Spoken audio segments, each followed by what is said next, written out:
Hello नमस्कार दोस्तों। तो जैसा कि ये खबर के बाद आप कुछ करें या ना करें, बस एक काम जरूर करिएगा, पढ़ना शुरू कर दीजिएगा। एकदम बैठ जाइएगा रूम पे, जहां भी आपका है ना स्टडी रूम है, वहां पे बैठ जाइएगा, या लाइब्रेरी में जा रहे हैं या कहीं भी जा रहे हैं, 10-12 घंटा जितना कैपेसिटी आपके पास है, जितना क्षमता आपके पास है, उन सारे क्षमताओं को जरूर लगाइएगा पढ़ने में, ताकि आपका सिलेक्शन 4.0 में हो जाए। जैसे आप देख रहे होंगे यहाँ पे, ये बहुत बड़ी खबर है, और खबर हम इसलिए आपको बताना चाह रहे हैं कि अब समय नहीं है। समय आपने काफी दिया है, बहुत इंतजार भी किया है ना। और कल ही हम लोग मनाएंगे सरस्वती पूजा, और सरस्वती पूजा बड़ी धूमधाम से आप लोग मनाइए, और मनाने के बाद पूरा का पूरा टाइम सिर्फ सेल्फ स्टडी में, है ना, अपने स्मार्ट स्टडी में, अपने पढ़ाई में ही सिर्फ लगाइए। अगर चाहते हैं कि आपका सिलेक्शन हो तो आराम से और बढ़िया तरीके से डिसिप्लिन में पढ़ाई करिए, है ना। क्योंकि ये बात आप जानते होंगे, 99% यानी कि 100% की अगर हम लोग बात करें तो फरवरी में 20 फरवरी तक आपका नोटिफिकेशन जो है दे दिया जाएगा बीपीएससी के साइट पर, जहां पे हम लोग सोचते हैं कि ओरिजिनल, है ना, एकदम सटीकता वाली बात कहीं से हमको इंफॉर्मेशन के रूप में हमको मिले। अगर वो बीपीएससी अपने साइट पर नोटिफिकेशन अगर जारी कर दे, कैलेंडर जारी कर दे, तो फिर हमें शक नहीं होगा, भरोसा 100% होगा। क्योंकि शिक्षा मंत्री 1 साल से कहे जा रहे हैं, कहे जा रहे हैं, है ना, उनकी बातों को अब लोग मजाक में लेते हैं।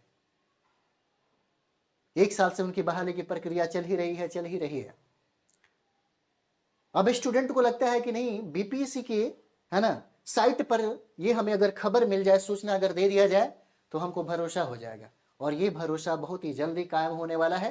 फरवरी 20 तक आपको, 20 के पहले आपको नोटिफिकेशन जो है वो जारी कर दिया जाएगा। और एग्जाम का डेट आप थोड़ा सा टाइम जो है वो आगे बढ़ाया गया है आपके लिए ही। बहुत ही गोल्डन चांसेस बनेगा, क्योंकि मई में हो सकता है एग्जाम जो है वो करवा लिया जाए।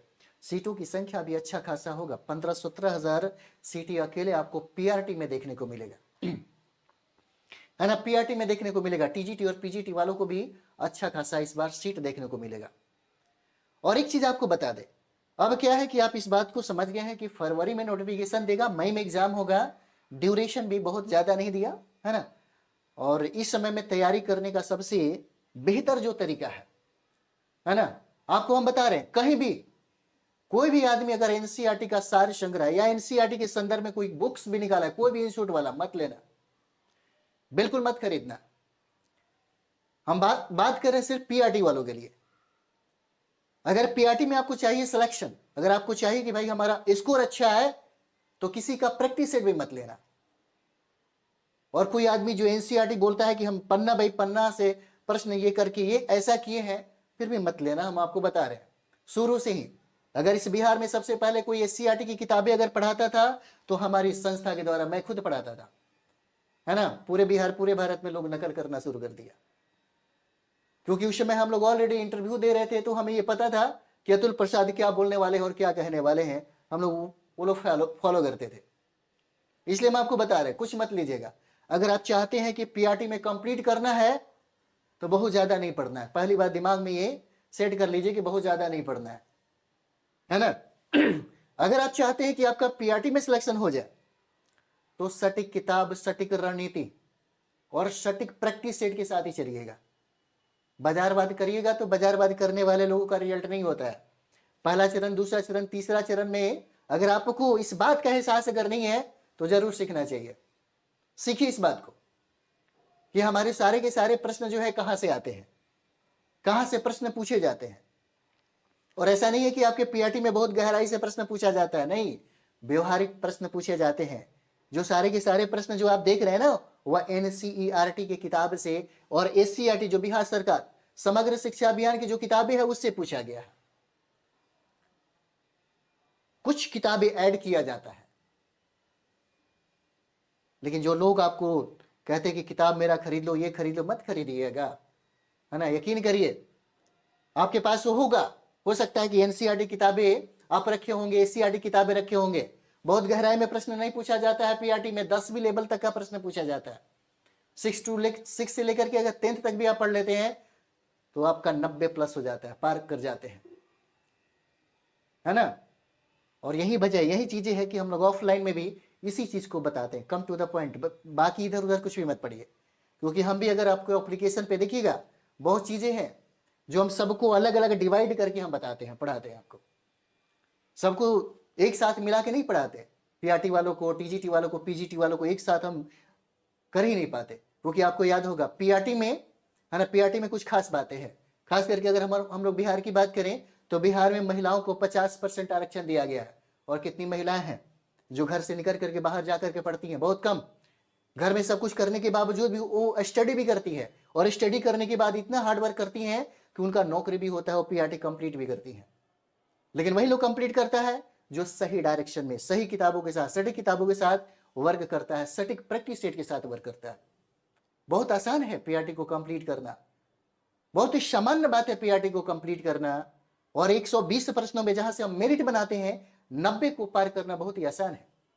6 to 8 में उसी तरह से आप देख सकते हैं, है ना। टीजीटी में आप देख सकते हैं, टीजीटी में देखते हैं सब्जेक्ट को 40-40 को लेकर के भी आप देखते हैं, बहुत आराम से चीजों को कंप्लीट किया जा सकता है ना। कुछ किताबें, अगर कुछ किताबें आपके पास है, और एक बात आपको बता दें, रियलिस्टिक जो बात है, आप कहीं भी पढ़ लीजिए, हमसे पढ़ लीजिए या कहीं और भी पढ़ लीजिए, लेकिन आपको अंतिम में अगर रिजल्ट चाहिए तो सेल्फ स्टडी करना पड़ेगा, घर पे बैठना पड़ेगा। और घर पे बैठने के साथ आपको संघर्ष करना पड़ेगा किताबों के साथ, नोट्स के साथ। लेकिन संघर्ष करने के लिए यह ज्यादा जरूरी है कि हमको किस डायरेक्शन में और कौन सी किताबों के साथ हमको स्टडी करना है, क्या डिसिप्लिन हमारे जिंदगी में होनी चाहिए। अगर ये सब चीजें हैं तो वाकई में आप चीजों को कंप्लीट कर सकते हैं, कोई बड़ी बात नहीं है। आप नए ऊर्जा से लबालब होंगे, है ना। कुछ ऐसे भी लोग होंगे जो टीचर बनना चाहते हैं, जिनकी जिंदगी जो है ना, अंतिम रूप से यही होगा कि हमको टीचर ही बनना है, यही चीजें कंप्लीट करना है ना। तो आपको बता दें, है ना, प्रैक्टिस सेट में किसी का नहीं। जैसे बीपीएससी के द्वारा जितना भी प्रश्न पूछा गया है, जिसमें घटना चक्र का पूर्वावलोकन हम लोग देखते हैं, वही करिए। उसके बाद जो आपके पीआरटी में जो, या टीजीटी पीजीटी में जो भी पूछा गया है, तीनों चरण का जो पेपर हुआ है, उन सारे पेपर को निकालिए और फिर उसको बनाइए। बात की बात है किसी का प्रैक्टिस सेट करना। अगर करने का मूड करे तो करिए, नहीं करने का मूड करे मत करिए, क्योंकि उसका फायदा नहीं मिलेगा, इसका फायदा मिलेगा, है ना। जो बीपीएससी में पूछा गया है, बीपीएससी के द्वारा जो प्रश्न आपको बना करके दिया गया है, उससे ज्यादा फायदा होगा, है ना। बहुत आसान है, और ये चीजें समझ जाइए। अगर आप पेपर दे रहे हैं पीआरटी का, टीजीटी का और पीजीटी का, तो सबसे पहले इस बात को समझना होगा कि हमें हमारे सिलेबस के अकॉर्डिंग क्या पढ़ना है, क्या छोड़ना है और क्या पढ़ना है, ये ज़्यादा जरूरी है।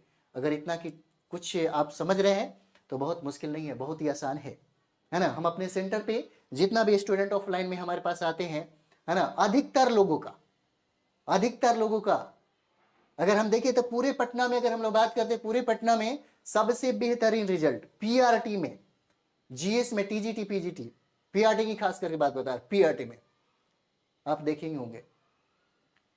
कोई भी आदमी, अगर कोई भी स्टूडेंट हो, खास करके अगर महिला भी आती हैं जिनका लेवल बिल्कुल जीरो होता है, कुछ भी नहीं पता, 40, 50, 60 से ज्यादा स्कोर उनका जाता ही नहीं है, 50, 60 बिल्कुल स्कोर नहीं जाता 120 में। हम लोग यहाँ पे 90 प्लस की बात करते हैं, और आता भी है उन लोगों को उस तरीके से, उस दिशा में हम लोग काम ही करवाते हैं, क्योंकि हार्ड वर्क करना पड़ेगा। अगर आपको चाहिए रिजल्ट तो उस दिशा में काम करना पड़ेगा, है ना। और ये अच्छी बात है कि आपका एग्जाम मई में होगा, और जो नोटिफिकेशन की बात हम लोग कर रहे हैं, वो नोटिफिकेशन आपको जारी कर दिया जाएगा फरवरी तक। तो इसलिए इंतजार नहीं करिए, एकदम लग जाइए सेल्फ स्टडी पे, ज्यादा फोकस करिए, स्मार्ट स्टडी, यह ज्यादा जरूरी होता है। अगर आप इसी बात को समझ रहे हैं तो आपके लिए आसान है, बहुत इजीली तरीके से कंप्लीट किया जा सकता है ना। तो एकदम लगे रहिए बढ़िया तरीके से। अगर आप हमसे संपर्क करना चाहते हैं तो आप मिल सकते हैं यहाँ पे, है ना। मुसल्लापुर हाट में मेरा सेंटर है, और शाहगंज सुधा डेयरी के पास सेंटर है, एक और सेंटर है वहाँ पे, है ना। दो सेंटर है, जहाँ पे आप चाहें वहाँ पे आप मिल सकते हैं, कोई दिक्कत नहीं है। ठीक, चलिए मिलते हैं हम लोग नेक्स्ट वीडियो में। Thank you very much for looking.